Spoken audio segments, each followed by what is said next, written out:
Hey guys welcome back. आज चाहिँ हामी अब स्ट्रिङ फङ्सन सुरु गर्नेछौँ। स्ट्रिङ त अब हामीले प्रोग्रामिङमा एकदम युज गरेर आएको डाटा हो नि त हैन, र हामीले त्यो स्ट्रिङ सजिलो हुनको लागि चाहिँ फङ्सनहरू युज गर्छौँ के। हुन्छ नि, धेरै फङ्सनहरू युज छन्। त्यो फङ्सनहरू चाहिँ हाम्रो string.h हेडर फाइलमा डिफाइन भएको हुन्छ। र आज चाहिँ हामी चारवटा फङ्सनको बारेमा बुझ्नेछौँ है, जुन चाहिँ एकदम कमनली युज छ। सो फर्स्टमा हो हाम्रो strlen हैन। यसले चाहिँ के गर्छ भने हाम्रो स्ट्रिङको लेन्थ क्याल्कुलेट गर्ने काम गर्छ। अब यिनीहरूको बारेमा डेप्थमा त बुझ्दै जानेछौँ, अहिले जस्ट नर्मली इन्डेक्स हो है यो।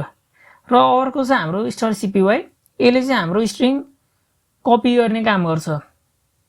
त्यस्तै गरी अर्को चाहिँ हाम्रो strcat, र त्यसले चाहिँ हाम्रो के गर्छ भने दुईटा स्ट्रिङलाई जोइन गरिदिने काम गर्छ हैन। त्यस्तै गरी अब अर्को हाम्रो छ strcmp, र यसको काम चाहिँ हामीले दुईटा स्ट्रिङ कम्पेयर गर्नलाई युज गर्छौँ।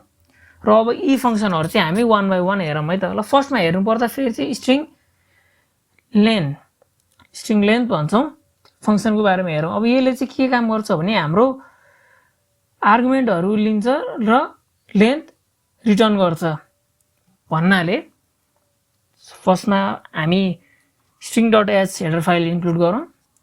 गरिसकेपछि अब म यहाँ स्ट्रिङ क्रिएट गर्छु 20 साइजको हैन, उनको नाम चाहिँ मैले त्यहाँ डाटा चाहिँ कोड भनेर स्टोर गरिदिन्छु। र म अर्कोमा पनि 20 कै स्टोर गर्छु, तर भने नल फ्याक्टर पनि हाल्छु है।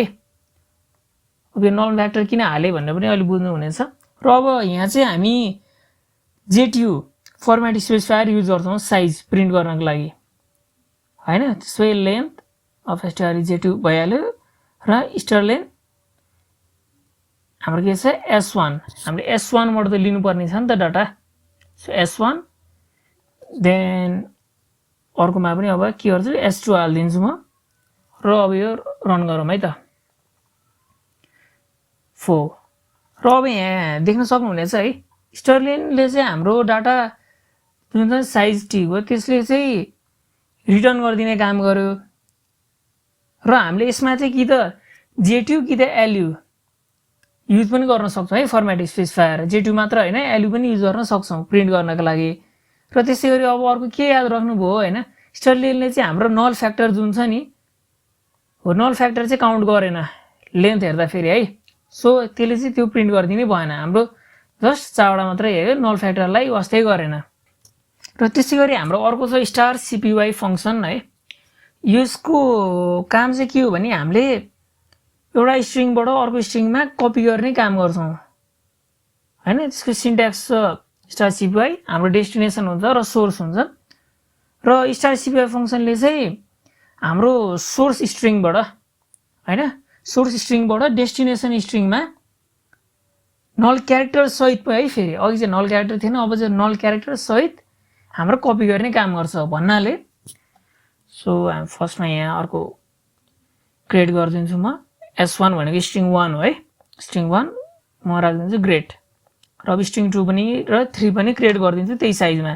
सो अब हाम्रो सिन्ट्याक्स के छ strcpy s2 s1 है। त्यसै गरी अब म अर्कोमा चाहिँ s3 पनि राख्छु, हाम्रो छ नि त त्यहाँ, र मैले त्यहाँ ड्युट भनेर लेखिदिएँ। अब हामीले प्रिन्ट गर्नको लागि पुट फङ्सन युज गर्छौँ, s2 लेखिदिएँ र s3, र हाम्रो कोड रन गरौँ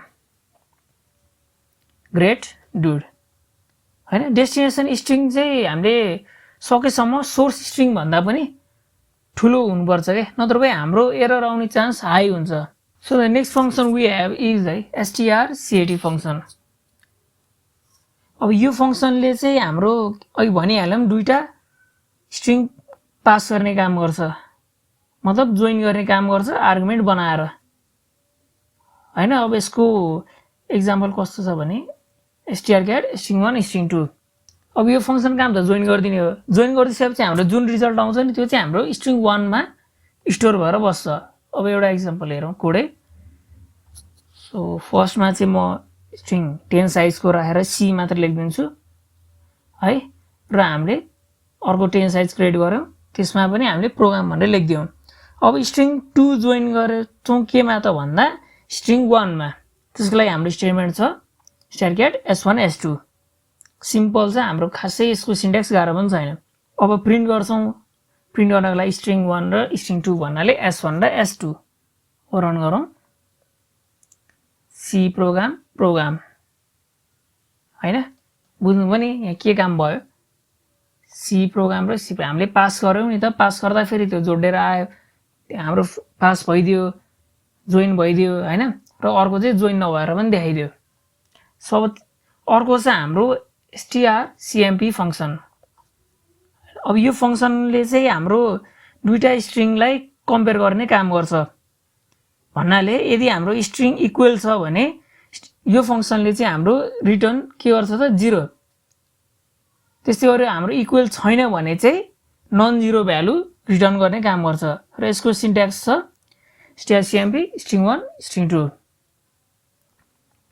क्रिएट गर्छु र mnop राख्दै र string 2 पनि क्रिएट गर्छु s2 भनेको string 2 है र मैले abcd राख्दिन्छु र int result र अब हामीले string 1 र string 2 कम्पेयर गर्छौं भन्नाले s1 र s2 कम्पेयर गर्छौं त्यसको लागि result equal to strcmp s1 र s2 म प्रिन्ट पनि गर्दिन्छु रिजल्ट है र अब हामीले if चलाइन्छौं if मा चाहिँ अब हाम्रो कन्डिसन के हुन्छ भने रिजल्ट चाहिँ हाम्रो 0 भयो भने के हुन्छ त स्ट्रिङ इक्वल छ त्यस्तै गरी एल्स अब हाम्रो छैन भन्दा के त इक्वल छैन सिम्पल हैन सब रन गरौँ